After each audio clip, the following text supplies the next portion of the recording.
Welcome back to another episode of Inword News. It's your boy Dre. And a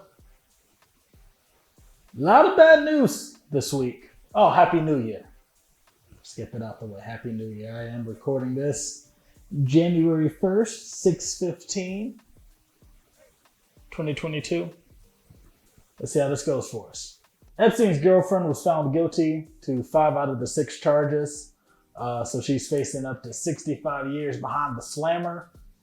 Her charges include sex trafficking of a minor, transporting a minor with intent to engage in criminal sexual activity, and 3 separate counts of conspiracy. Now, hopefully the cameras outside of her cell don't glitch randomly while all the security guards are out patrolling the other side of the jail, like they did for Epstein. This next story is a little closer to home, seeing as it actually is my home. It is from Columbus, Georgia.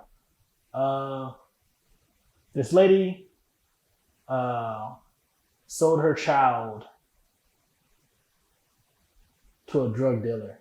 Christy Sipple, or Christy Hoskins, as the names are flip-flopping around. She didn't have custody of her 5-year-old daughter, but for the Christmas time period, I guess the father of the child dropped her off with her mom so she could spend time with her. And less than 24 hours later, the girl was reported missing. And then a little bit after that, the girl was found dead in an abandoned home, which was owned by the mother's drug dealer. Obviously, investigation went in, all this. And apparently, the mother gave her daughter to the drug dealer as payment, most likely for drugs. She sold her child to a drug dealer for him to have sexual misconduct with her. And then he ended up killing the girl. And apparently the nigga, Jeremy Williams, he has a long-ass rap sheet of both drug-related charges and other misconduct with children. Both their asses getting charged and both their asses is locked up waiting court. I know the mother of the child got like 4 different charges against her, I think. I know human trafficking was one.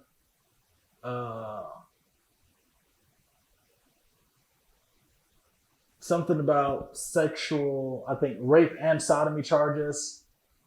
Basically, they're ringing her up as an accomplice. Outside of the human trafficking thing, every other charge that Jeremy Williams got, Christy Sipple or Hoskins has the same charge, but I guess lesser degree, because it was more so her facilitating than actually participating.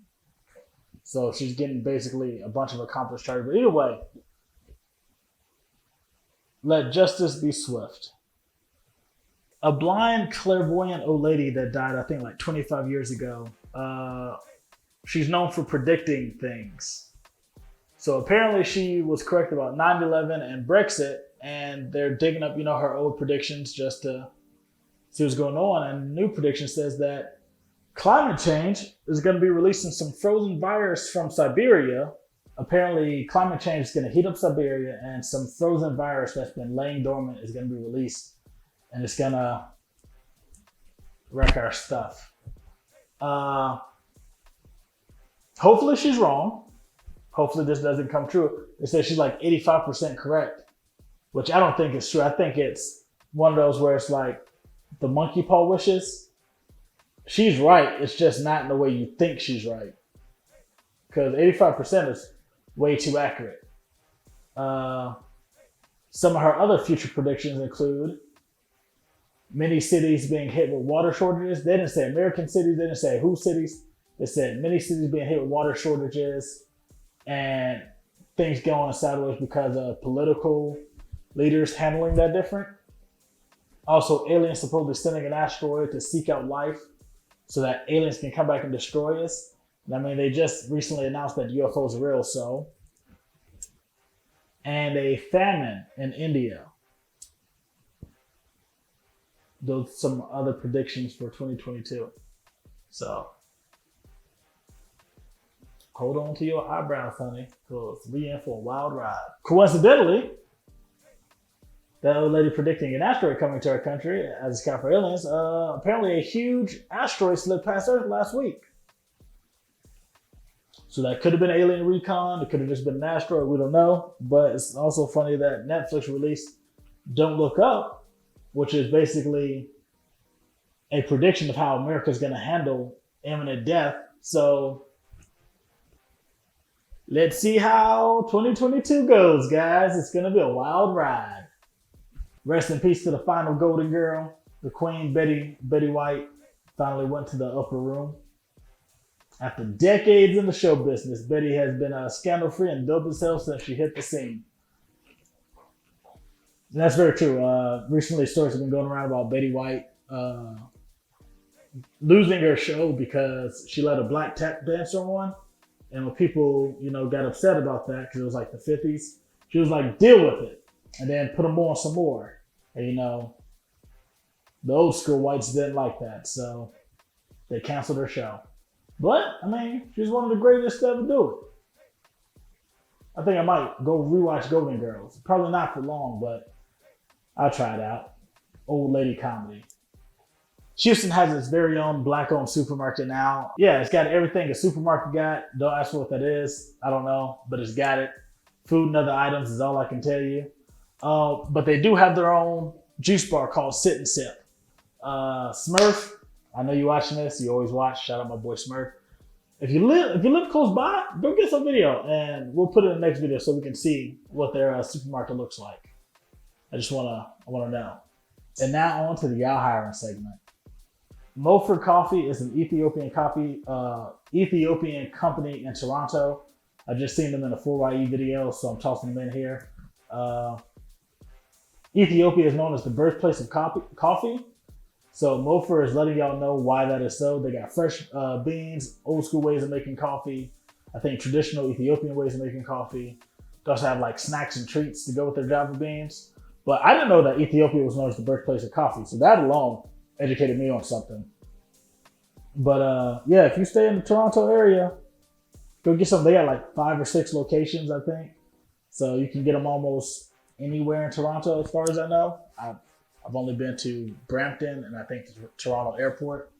But yeah, man, check them out. Go get some Mofer Coffee. J&K Style Grill is a family restaurant mostly ran by a father and daughter. I say mostly ran by because they highlighted the daughter and the father, being there with her, but the mother also plays a part. It's a family thing. I don't want y'all just to think it's a single father. This man has a wife. They're working together. They have all kinds of sliders, burgers, sandwiches, fish dishes, and more. They even got their own special homemade juice and their own seasoning. Like, they do a lot. So I think one of the things was their food had no salt in it. It was all like their special seasoning, but nothing had salt in it. So that sounds dope. All these are in the Virginia Beach area. So go check them out over there. The daughter's also a teenager. So let that be your motivation. They out here grinding early. They also cater events and parties. So you don't have to go to the restaurant. You can also just call in, an order, have them deliver it. Big enough actual catering, they'll just actually deliver you a burger. Less Than is an eco-friendly sustainable business. They sell all sorts of items that are usually wasteful, but in a way that you can reuse them. They even got reusable Q-tips. Like, it's like a tiny little plastic hook, and you basically just like scoop out the earwax, and then you can wash it and clean it off. If you don't want reusable items, they also have like biodegradable items. So when you lose them, they disintegrate to the ground. They also got stuff for puppies if you're a pet owner. Now, if you watch the episode, you can see that it's not all like items. They also have like containers to where you can you can bring in your container and get like laundry soap, dish soap, hand soap, stuff like that. So it's all about, eco-friendliness. Culture Vegan is a vegan restaurant that has all sorts of meat substitute and just plant-based items. They got everything from appetizers, entrees, desserts, drinks. They got it all. A lot of the food look good. I watched it with my mom. She's not a vegan person. I dabble in and out of, extreme dietings, but their stuff looked good enough for me. They even have cooking vegan workshops for those that want to like learn how to cook vegan.